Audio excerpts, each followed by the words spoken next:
Hi friends, good morning. అందరూ ఎలా ఉన్నారు? చూస్తున్నా ప్రస్తుతం చాలా బర్నింగ్ టాపిక్ ఇండియా పాకిస్తాన్. నేను చాలా వీడియోస్ చూశాను, కానీ ఎప్పుడు కూడా యుద్ధం జరుగుతున్నప్పుడు వీళ్ళు వాళ్ళని చంపడం, వీళ్ళని చంపడం చాలా కామన్. అంటే ఎవరు గెలుస్తారనేది అందరికీ తెలుసు, ఇండియా కెపాసిటీ ఏంటో అందరికీ బాగా తెలుసు. కానీ ఇక్కడ నేను మాట్లాడాలనుకున్న ఒక విషయం ఏంటంటే, పాకిస్తాన్ నుంచి ఎవరైతే తీవ్రవాదులు ఉన్నారో వాళ్ళని టార్గెట్ చేసి మనం మిసైల్స్ వేసి వాళ్ళని చంపాం, అంతేగాని సామాన్య పౌరులకు ఎప్పుడు మనం ఇబ్బంది కలిగించలేదు. కానీ వాళ్ళు ఏం చేస్తున్నారు, కేవలం సిటిజన్స్, నార్మల్ సిటిజన్స్ని టార్గెట్ పెట్టుకుని చిన్న చిన్న షాప్స్లో పనిచేసే వాళ్ళని, వాళ్ళ ఇళ్ళని, వాళ్ళ షాప్స్ని ఇవన్నీ కొలగొట్టేసి వాటి మీద బాంబులు వేసి వాటి మీద మిసైల్స్ వేసి ఏదేదో చేసి ఏదో గొప్పగా సాధించామని హ్యాపీగా ఫీల్ అయిపోతున్నారు. నేను ఒక వీడియో ఇప్పుడు యాడ్ చేస్తాను, మీకు ఒకసారి వీడియో చూడండి. వాళ్ళు ఎంత దారుణంగా చేస్తారో మీకే అర్థమవుతుంది.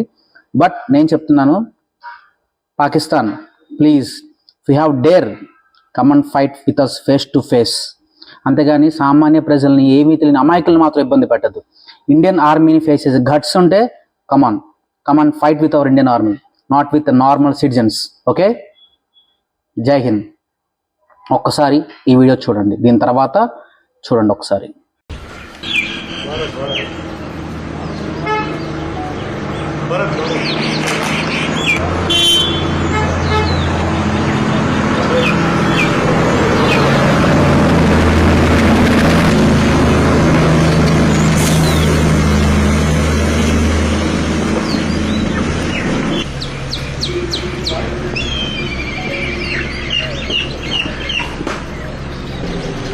साइड कर लो भाई।